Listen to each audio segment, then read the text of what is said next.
یہ ایک چھوٹے بچے سنی کی کہانی ہے جس کے والد کا اس کے بچپن میں انتقال ہو گیا تھا اور وہ اپنی ماں اور چھوٹی بہن کے ساتھ ایک چھوٹے سے گاؤں میں بنے ایک چھوٹے سے گھر میں رہتا تھا۔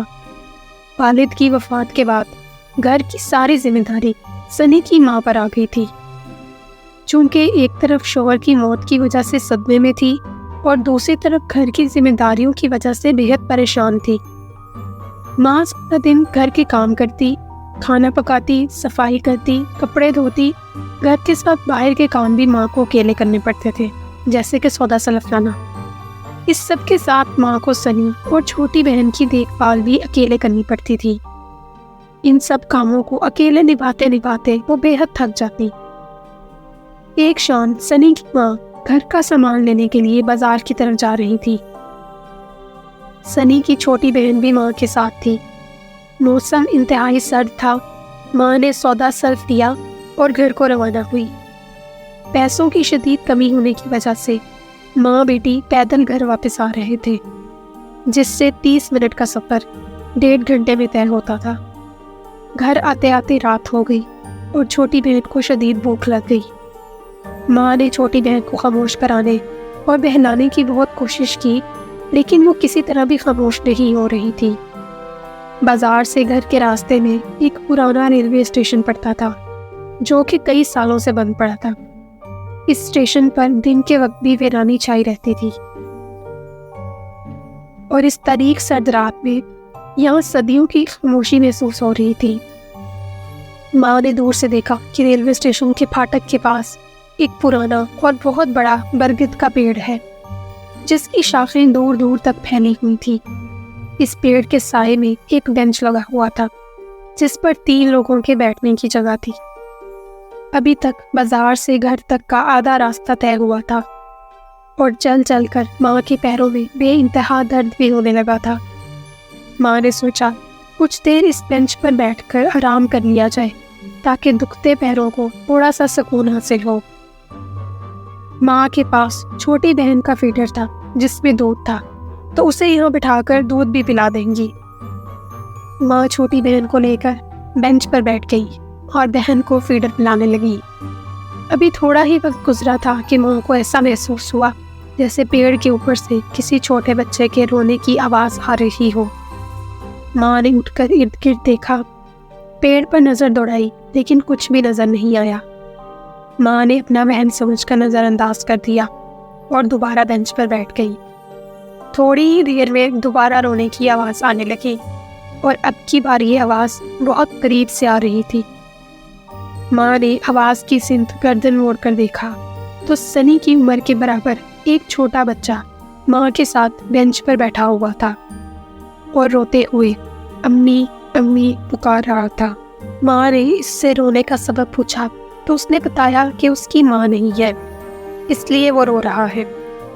یہ کہتے ہی وہ ایک دم غائب ہو گیا اور اگلے ہی لمحے وہ بینچ پر ماں کی دوسری سائڈ پر نمودار ہو گیا اور روتے ہوئے امی امی پکارنے لگا۔ ماں ایک دم گھبرا گئی اور فوراً اٹھ کھڑی ہوئی، چھوٹی بہن کو سنبھالا اور دوڑنے کے سے انداز میں جلدی جلدی ریلوے اسٹیشن سے باہر نکلنے لگی۔ جیسے ہی ماں گاؤں میں داخل ہوئی، انہیں محسوس ہوا کہ وہ چھوٹا بچہ ان کے آگے بھاگتا ہوا گاؤں میں داخل ہوا اور غائب ہو گیا۔ ایسے ہی ہر چند قدم کے فاصلے پر وہ بچہ ماں کے آگے سڑک پر نمودار ہوتا، گھر کی طرف بھاگتا اور غائب ہو جاتا۔ جب ماں گھر کے دروازے پر پہنچی تو انہوں نے دیکھا کہ وہ بچہ گھر کے بند دروازے سے دھوئیں کی طرح اندر داخل ہو گیا ہے۔ پھر کئی دن تک ماں کو وہ بچہ گھر میں جگہ جگہ دکھائی دیتا اور غائب ہو جاتا۔ کبھی وہ کچن میں کچھ کھاتا ہوا نظر آتا، کبھی سیڑھیوں پر بیٹھا رو رہا ہوتا اور کبھی بستر کے کنارے پر سو رہا ہوتا۔ ماں بہت زیادہ خوفزدہ ہو گئی تھی اور انہیں اپنے ہی گھر میں خوف آنے لگا تھا۔ اس خوف کی وجہ سے ان سے گھر کے کام اور بچوں کو سنبھالنا بے حد مشکل ہو گیا تھا، اور وقت گزرنے کے ساتھ ساتھ یہ واقعات ان کے ذہن پر اثر انداز ہونا شروع ہو گئے تھے اور ان کا ذہنی توازن دن بہ دن خراب ہونا شروع ہو گیا تھا۔ چھوٹی بہن سارا دن وہ کی وجہ سے روتی رہتی، لیکن ماں کو اس کی خبر بھی نہ ہوتی تھی۔ وہ گھنٹوں گھر کے کسی نہ کسی کونے میں بیٹھی خلا میں گھورتی رہتی، کبھی اپنے آپ سے باتیں کرتی رہتی اور کبھی رونے لگتی۔ آہستہ آہستہ سنی کو احساس ہوا کہ اس کی ماں پہلے سے بہت بدل گئی ہے اور ان کی طبیعت ٹھیک نہیں رہتی۔ سنی بہت پریشان ہو گیا تھا۔ اب وہ سارا دن چھوٹی بہن کا خیال رکھتا۔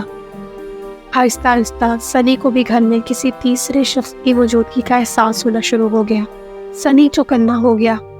اس نے دیکھا کوئی سایہ ہے جو ہر وقت اس کی ماں کے ساتھ گھومتا رہتا ہے۔ سنی سمجھ گیا کہ اس کی ماں پر کسی آسیب کا سایہ ہو گیا ہے۔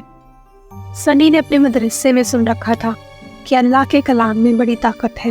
سنی نے مسجد کے امام سے آسیب سے نجات پانے کی دعائیں پوچھی اور انہیں ہر وقت پڑھنے لگا۔ چند دنوں بعد سنی نے محسوس کیا کہ اس کی ماں پہلے سے بہتر ہو گئی ہے۔ سنی نے اور شدت سے دعاؤں اور چاروں کل اور آیت الکرسی پڑھنی شروع کر دی۔ بالآخر سنی کی انتھک محنت سے ماں واپس اپنے ہوش و حواس میں آ گئی اور سنی نے سکھ کا سانس لیا۔ تاہم ماں کو کچھ بھی یاد نہیں تھا کہ اتنے دن گھر میں کیا ہوتا رہا۔